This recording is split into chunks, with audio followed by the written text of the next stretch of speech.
Hey everyone, it's me, Hudson Wells at Street Life Ministries. Just wanted to give you an update. This is my March video update. Anyways, throughout the month of March, we have a lot of different college teams come and serve with us here in New York. While they come, we do things like prayer stations, which we do on a normal basis anyway, but we go to places like Jamaica, Queens, Main Street in Flushing, Times Square. We also go to Tompkins Square Park, which we go to on a weekly basis, but we'll go there a couple times throughout the week. We'll also send the teams to a ministry we're associated with, Love Gospel Kitchen, and they'll serve the homeless there. And we'll give them a work day and a day off. But we had different teams come, so it was a month of getting things prepared for the teams at hand and leading the teams out into the streets and to go serve the homeless. It was an amazing month. I made a lot of great connections and a lot of amazing friends that are really dear to me. Anyways, a couple testimonies that I have. In our first week, we had a team here, and we ended up going to the Jamaica Queens to do a prayer station. And near our prayer station, there's a Dunkin' Donuts, and I decided I was going to go and buy the team some hot chocolates. It was kind of a rainy, cold day, so I thought I would cheer them up and give them some energy. So I went in and I had my apron on. We wear these aprons that say prayer changes things, and they're red and they can be seen anywhere. And I went in and I ordered, I think I ordered 15 hot chocolates, small hot chocolates. And the guy who was taking it just kind of looked at me and smiled, and he just, nodded his head and gave, put them together. His name was Alfred, and he ended up putting the hot chocolates over and giving me a bag with some things in it. And as I was waiting, he came and sat down and sat with me and started talking. And he was talking about what I did and where I was from and what ministry I was part of. So I was sharing with him, and he started sharing with me. He's originally from Pakistan, and he's a Christian. They left because of the persecution that they were getting, and he shared with me some of the things that were on his heart, and we prayed for his sons over in Pakistan right now that weren't Christians and that were living over there. We prayed that God would just transform them, and so we prayed and we shook hands. He gave the team some free munchkins and things like that, just very generous. And I left and gave the team. But again, I went about 2 weeks later to do the same thing for another team, except I got a box of coffee. And I went, and he was there again, and he gave me this DVD of it's like the Jesus film for the country of India. There's like specific Jesus films that have the language and specific impact things in it.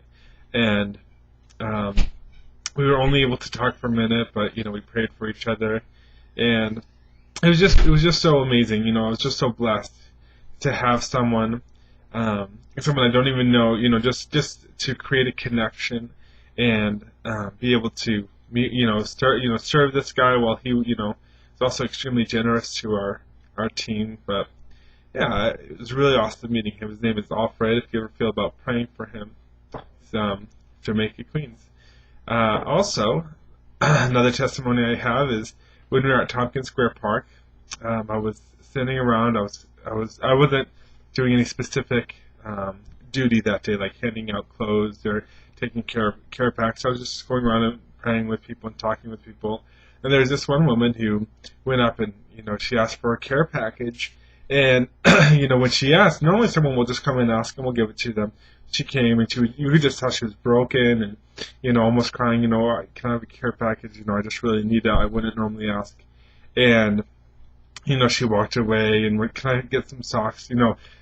Just everything. She just came and it was sincere. It was sincere, but it was there's just so much brokenness about her. And I was standing over by the clothes as they were getting passed out, and the woman was standing away, and she came over and asked if she could have a certain type of shirt that was there, and we gave it to her.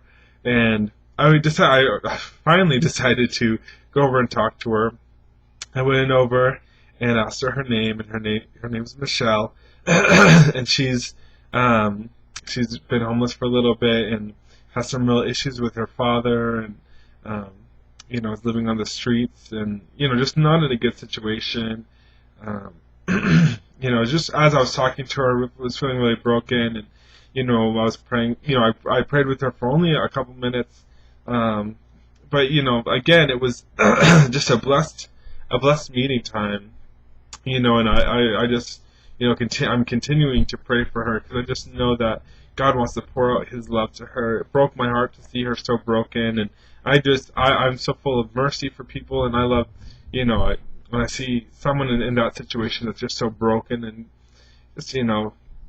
just no self-worth, and not seeing themselves the way God sees them. I break for that, and so that's really my heart. But I got to pray with her, and when she was leaving, she said that she just felt the weight had been lifted, and she hoped to see me again. So I'm hoping I get to see her too. Anyway, so I've been at Street Life for 6 months. I'm going. I'm still here, and I'm continuing on, and it's been great. God's been teaching me a lot. The Bible verse that God has been speaking to me is rejoice, for the steps of a righteous man are ordered by God. And the reason I remembered that verse so vividly in my mind, that's because of the song we used to sing at my church, and it's rejoice, for the steps of a righteous man, they are ordered of God, they are ordered by God. But the chorus goes, in the time of trouble, God will uphold him, God will preserve him, God will sustain him. In the time of trouble, God will lift him up. So rejoice, your steps are ordered of God. And God was just really speaking, because it's just so difficult. How do I go about doing things? Where do I go from here? It's difficult to embrace the fullness of a calling, and step into something in its fullness, and God was just saying, I'm going to order your steps. I'm going to show you. It's not going to be anyone else. Other people are going to have want to show you your steps. They're going to want to show you your steps, but it's not going to be them. It's going to be me who's going to order your steps. And in any time of trouble, I'll uphold you, I'll preserve you, and I will lift you up, and rejoice. So even in the season where it's been a little difficult, just transitioning and things like that, there's this deeper rejoicing that's inside of me, that I just have to have faith, and like James 1:2-4, count it all joy, my brothers, when you face different trials and temptations, because it's the testing of your faith that creates perseverance, and having perseverance lacking in nothing.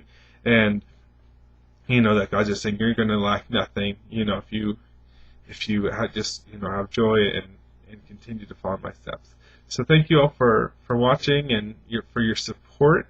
If any of you would like to support me, a one-time gift or regular, you can send a check to 154 -11 Ash Avenue in Flushing, Queens, area code 11355. On the website, we also have PayPal and Network for Good. And also, the ministry goes to Brazil every year, and there are seats still open. It's one of the cheapest overseas outreaches that you can find. The price covers everything. So if you're interested, you can go to our website, www.streetlife.org, and you can check that out. God bless.